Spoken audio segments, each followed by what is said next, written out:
Do you know why a lot of people feel they're stuck and can't seem to believe that what they really want is practically unattainable? Well, before I tell you why, I'm gonna ask you to stop and think just for a moment about a few things you really want, and money isn't an issue at all. I'm Marco Tepedino, and I love thinking about new ways to change and improve my life. And so I want to share with you some of these ideas and perhaps help you change your life for the better. So let's get started.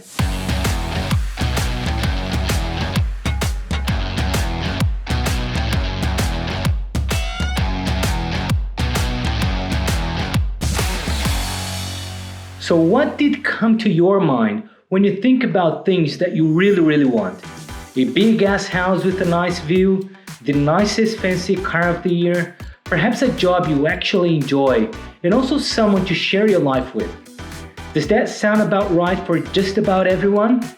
And you know why most people feel like achieving even one of these things, let alone all of them, seems out of reach? It's because they think of the achievement of goals like a computer program.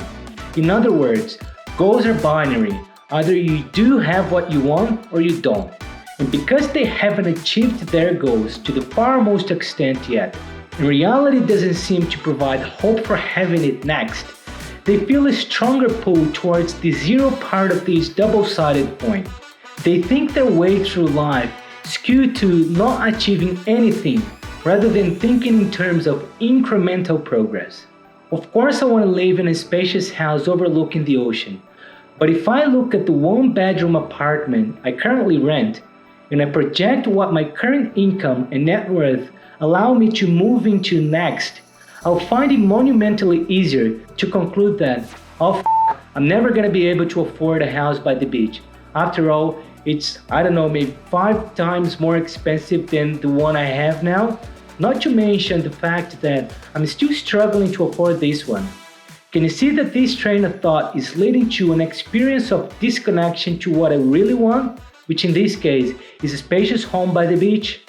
And what if instead I approached the idea of my dream home by giving myself a little extra time within my imagination? Let's just say 30 years.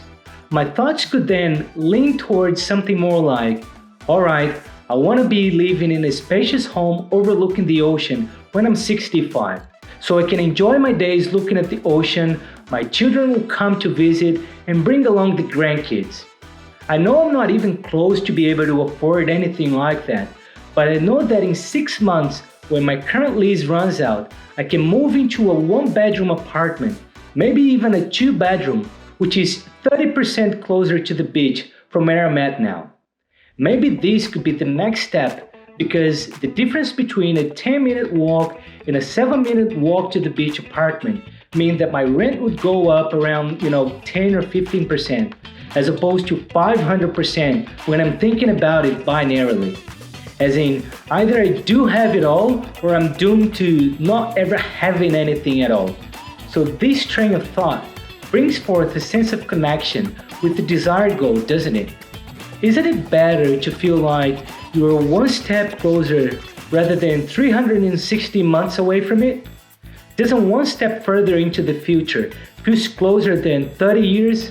This means that every time we get lost wondering what it'll be like in 30 years, we lose touch with what's right in front of us and with the next step we must take. And every time we manage to focus on what we can do between right now and the end of the month to achieve whatever it is we want, we touch base with the future in the present moment. Nothing seems to just come about totally perfect, instantaneously, out of thin air, but everything seems to be built and constructed over a realistic period of time, however long it may take.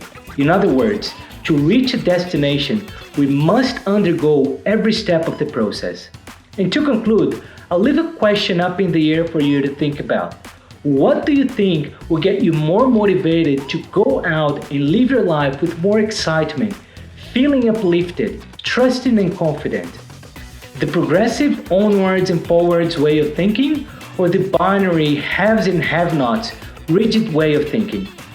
So, if you really want to be more motivated to get up and live your best life, while collecting memorable experience.